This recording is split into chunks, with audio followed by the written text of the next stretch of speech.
Welcome students, class 10th math unit 3 दो चर वाले रैखिक समीकरण युग्म।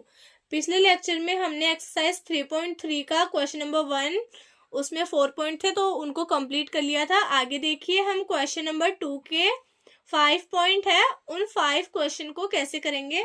तो देखिए क्वेश्चन नंबर 2 का क्वेश्चन नंबर 1, यदि हम अंश में एक जोड़ दे तथा हर में एक घटा दे तो भिन्न एक में बदल जाती है, तथा हर में एक जोड़ दे तो यह 1/2 हो जाती है, तो वह भिन्न क्या है। तो देखिए इसने बोला क्या है क्वेश्चन में, क्वेश्चन नंबर 2 का फर्स्ट क्वेश्चन नंबर 2 का फर्स्ट इसने तो हम मान लेते हैं कि भिन्न क्या है। तो माना भिन्न x अपॉन क्या है हमारे पास y, ये हमने भिन्न मान ली। इसने बोला है तो यहां लिख देते हैं प्रश्नानुसार x अपॉन y, ये हमारे पास भिन्न है। ठीक है, तो जब अंश में एक जोड़ दे, अंश मतलब ऊपर वाला पार्ट, तो इसमें एक जोड़ दे और हर में से एक घटा दे तो ये किसके इक्वल हो जाता है, 1 के इक्वल हो जाता है। ठीक है, तो इसको थोड़ा सोल्व करते ये हो जाएगा x plus 1 is equal to y minus 1। ठीक है, और ये हो जाएगा यहाँ से x, ये प्लस वाई इधर आके माइनस वाई, ये प्लस वन इधर जाके -1, तो -1 कितना हो जाएगा -2।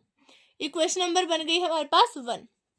ठीक है, दूसरी बात इसने क्या बोली है कि अगर इस भिन्न में से हर में क्या जोड़ दूं, मैं एक जोड़ दूं तो ये क्या बन जाएगी, 1/2 बन जाएगी। ठीक है, तथा तो इसको सॉल्व करते हैं, 2 इससे मल्टीप्लाई हो जाएगा तो हो जाएगा 2x, और y प्लस 1 इससे मल्टीप्लाई हो जाएगा तो y प्लस 1। ठीक है, तो 2x minus y is equal to क्या हो गया 1। इक्वेशन नंबर हो गई हमारे पास 2। तो देखिए विलोपन विधि से इसको सोल्व करेंगे, दोनों इक्वेशन को एक जगह लिख लेते हैं। x minus y is equal to -2 और 2x minus y is equal to है 1। ठीक है, तो देखिए दोनों को सोल्व करते हैं, इक्वेशन 1 और इक्वेशन 2। इक्वेशन यहाँ पे है -y और यहाँ पे भी है -y, तो देखिए इसमें से मैं इसको माइनस कर दूंगी तो x ये हो जाएगा माइनस का, और माइनस माइनस ये हो जाएगा प्लस का, और ये किसका हो जाएगा माइनस का। तो देखिए x माइनस 2x, तो यहाँ पे बचेगा -x, -y और प्लस y क्या हो जाएगा 0। ठीक है, और -2 और -1 क्या हो जाएगा हमारे पास -3। इसका मतलब x की वैल्यू क्या आ गई है हमारे पास 3। अब हम y की वैल्यू निकाल लेते हैं, तो x की वैल्यू को इक्वेशन 1 या फिर 2 में से किसी में भी रख देते हैं। तो देखिए x का मान समीकरण 1 में रखने पर तो रखते हैं, एक क्या थी हमारे पास, x minus y is equal to -2, ये थी हमारे पास इक्वेशन नंबर 1, इसमें रखते हैं हम। तो x की वैल्यू है हमारे पास 3 minus y is equal to -2, हमें किसकी वैल्यू निकालनी है, y की। तो देखिए y को हम इस साइड भेज देते हैं ताकि ये प्लस में हो जाए। ठीक है, तो y इज इक्वल टू क्या हो जाएगा, -2 को इस साइड ले आते हैं तो 3 तो पहले से था और प्लस में आ गया 2, तो y इज इक्वल टू आ गया 5। इसका मतलब भिन्न क्या हो जाएगी, भिन्न हमने मानी थी x अपॉन वाई, तो लिख दीजिए अतः भिन्न क्या हो जाएगी हमारे पास 3/5। ठीक है, ये हो गया हमारे पास आंसर। आगे देखिए पॉइंट 2 देखते हैं।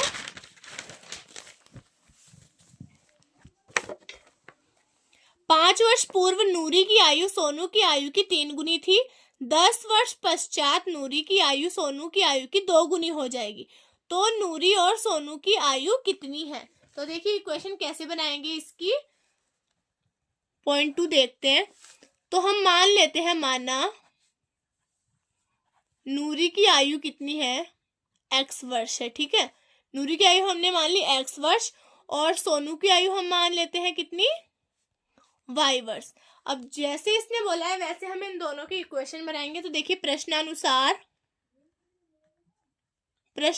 हम क्या लिख सकते हैं, इसने बोला है कि 5 वर्ष पूर्व, मतलब x में से जब मैं 5 माइनस कर दूं और y में से भी क्या माइनस कर दूं, 5 माइनस, ये तो है नूरी की आयु और ये है सोनू की आयु। तो नूरी की आयु सोनू की आयु की कितनी गुनी थी, 3 गुनी, मतलब सोनू की आयु की 3 गुनी थी। यह है 5 वर्ष पूर्व की आयु। तो देखिए इस इक्वेशन को मैं सोल्व करती हूँ, x minus y 5 is equal to ये हो जाएगा 3y माइनस 15। ठीक है, ये हो जाएगा x, ये इधर आया के -3y, और ये -15 और ये हो जाएगा +5, मतलब x minus 3y is equal to यहाँ बचेगा -10। इक्वेशन नंबर बन गई हमारे पास 1। ठीक है, पहली बात इसने ये बोली थी। दूसरी बात इसने क्या बोली कि 10 वर्ष पश्चात, पश्चात मतलब बाद में, मतलब x में क्या जोड़ना है, हमें 10 जोड़ना है। तो ये तो है नूरी की आयु 10 वर्ष बाद की, तो सोनू की आयु भी 10 वर्ष बाद कितनी होगी, y+10 ही हो जाएगी, है ना। और कितनी गुनी है, हो जाएगी इसकी 2 गुनी, मतलब सोनू की आयु की 2 गुनी कि नूरी की आयु हो जाएगी। कितने वर्ष बाद, 10 वर्ष बाद। तो देखिए इसको सोल्व करते हैं। x+10 is equal to 2y+20। ठीक है, तो x - 2y is equal to 20 - 10। ठीक है, तो x - 2y is equal to बचेगा हमारे पास 10। इक्वेशन नंबर बन गई 2। अब देखिए विलोपन विधि से दोनों इक्वेशन को एक जगह करके सॉल्व कर देते हैं। तो समीकरण 1 व 2 से लिख देते हैं हम दोनों को। x - 3y is equal to -10। दूसरी क्वेश्चन है x - 2y is equal to +10। x और x इक्वल है, ठीक है, मतलब मैं इसमें से इसको क्या कर सकती हूँ, माइनस कर सकती हूँ। अब माइनस होगा तो यहाँ माइनस, ये क्या हो जाएगा प्लस, और ये क्या हो जाएगा माइनस। ठीक है, साइन को क्या कर दो, चेंज कर दो।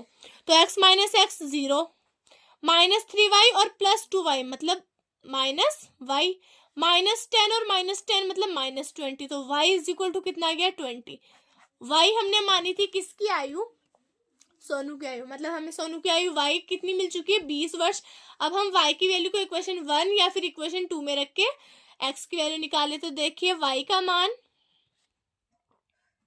समीकरण 1 में रखने पर, तो देखिए समीकरण 1 में रखते हैं y की वैल्यू को। समीकरण 1 है हमारे पास x - 3y is equal to -10। तो x - 3 × 20 इज इक्वल टू -10।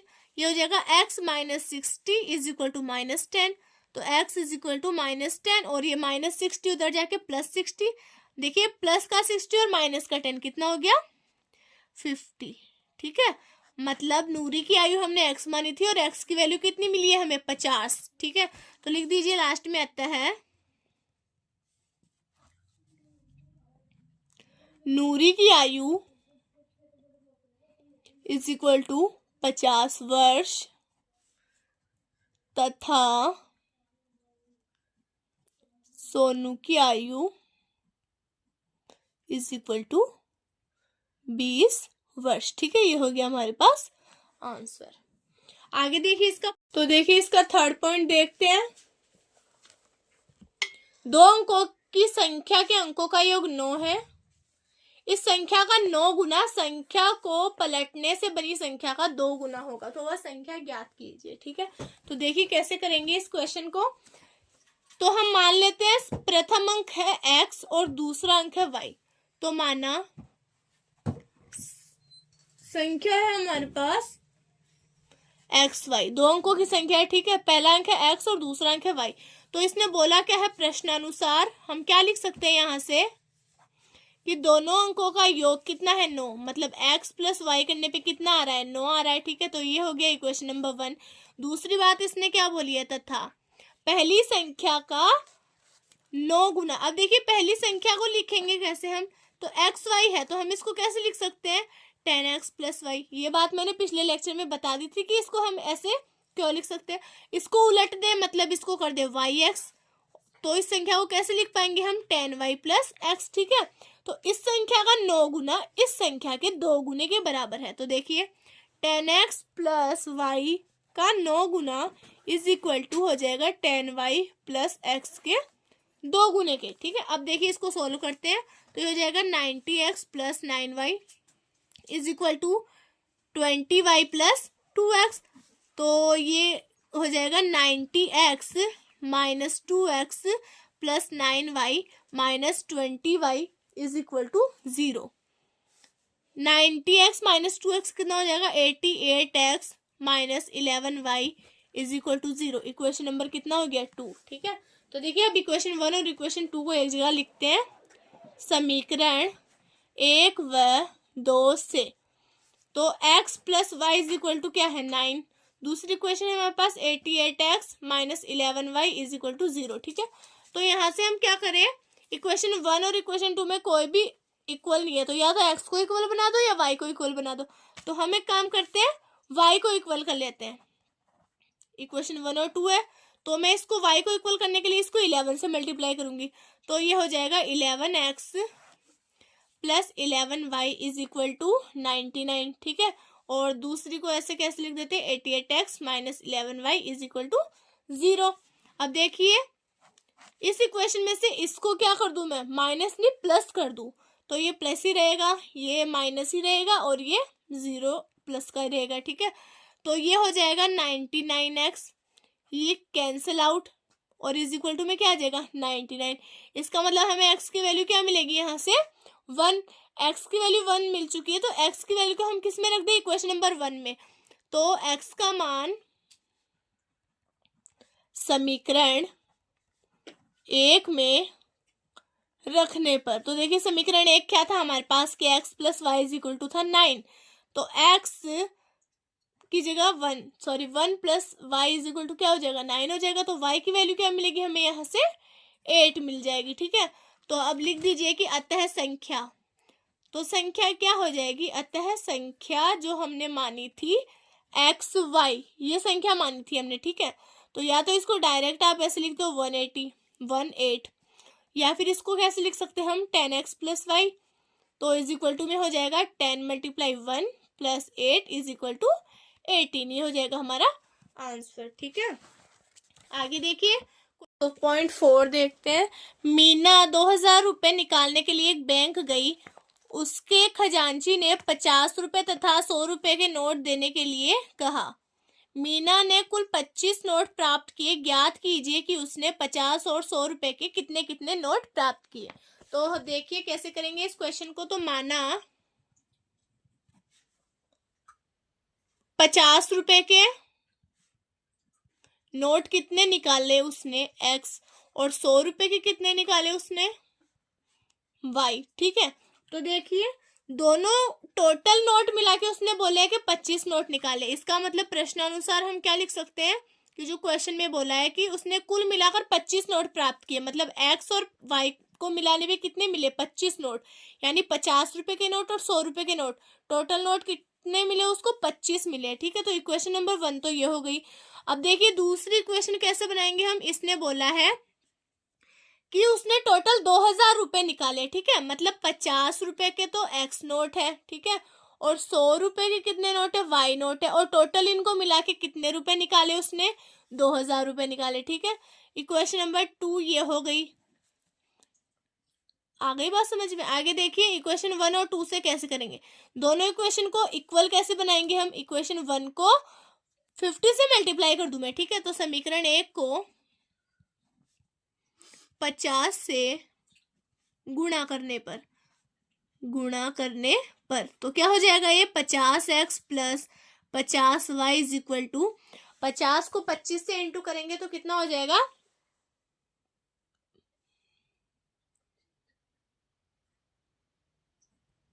1250, ठीक है। और सेकंड इक्वेशन है हमारे पास 50x plus 100y is equal to में है हमारे पास 2000, ठीक है। ये हो गई इक्वेशन 3 और ये 2 को हमने ऐसे कैसे लिख दिया, ठीक है। आगे देखिए इसमें से मैं इसको माइनस कर देती हूँ, तो ये हो जाएगा माइनस, ये भी माइनस और ये भी माइनस, तो 50x माइनस 50x ये हो जाएगा 0, 50y माइनस 100y मतलब बचेगा हमारे पास माइनस का 50y is equal two plus में है 1250 और माइनस में है 2000, ठीक है। तो माइनस में बचेगा 750 क्योंकि बड़ी संख्या किसकी है माइनस की है। तो देखिए यहाँ से y की वैल्यू मिलेगी 750 अपॉन में माइनस में 50, माइनस माइनस क्या हो जाएगा प्लस हो जाएगा, मतलब y की वैल्यू कितनी मिलेगी हमें 15, ठीक है। मतलब हमने 100 y को माना था 100 रुपये के नोटों की संख्या, मतलब उसने 15 नोट तो निकाले हैं 100 रुपये वाले, ठीक है। अब देखिए y की वैल्यू को हम इक्वेशन नंबर 1 में रख देते हैं, तो देखिए y का मान समीकरण 1 में रखने पर, तो हम रखते हैं इक्वेशन नंबर 1 में। इक्वेशन नंबर 1 है x plus y is equal to 25, तो x plus 15 is equal to 25, तो x is equal to 25 minus 15, x की वैल्यू हमें मिल गई यहाँ से 10। तो लिख दीजिए अतः 50 रुपए के नोटों की संख्या, कितने निकाले 50 रुपए के हमने माने थे कितने x नोट, तो 50 रुपए कितने नोट निकाले उसने 10, और 100 रुपए के हमने माने थे y नोट, ठीक है, तो 100 रुपए कितने निकाले उसने 15 नोट। अब देखो आप ऐड करके देख लो, चाहे 50 तो निकाले उसने 10 नोट 50 रुपए के, मतलब 50 नोट निकाले उसने, 10 नोट निकाले 50 वाले, और 15 नोट निकाले उसने 100 वाले। तो देखिए 50 इंटू 10 कितना हो जाएगा 500, प्लस ये कितना हो जाएगा 1500, मतलब टोटल मिला के उसने कितने रुपए निकाले 2000। आ गई बात समझ में? आगे देखिए पॉइंट 4 देखते हैं इसका।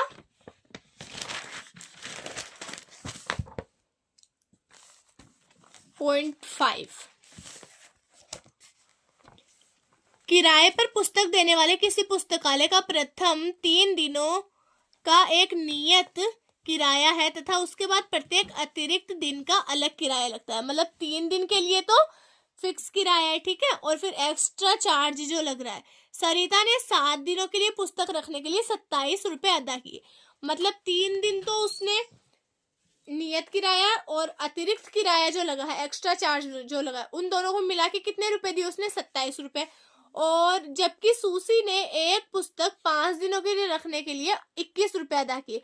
तो नियत किराया तथा प्रत्येक अतिरिक्त दिन का किराया ज्ञात कीजिए। तो देखिए जो ज्ञात करना है वो हम मान लेते हैं, माना